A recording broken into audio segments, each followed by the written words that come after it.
पहले तो हम भी लगे होगा दाई माँ कि ओकर इच्छा कबो पूरा नहीं कर सकी थे।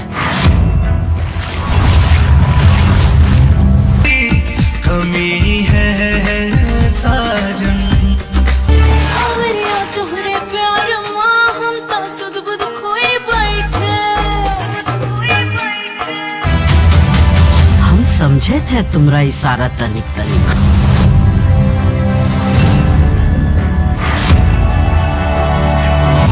उनका यकीन दिलाए के पड़ी कि तुम उनका चाहती हो। हम दुनिया है जहाँ तेरी कौनो पसंद है। नैना नैना नैना ले गयो मोरा चैन।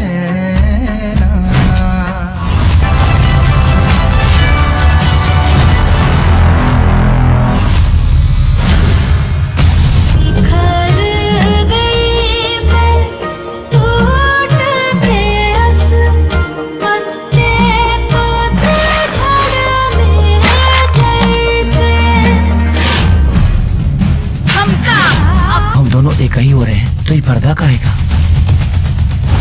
हमरा लिए था यहाँ जग सुना, दिल में खुशी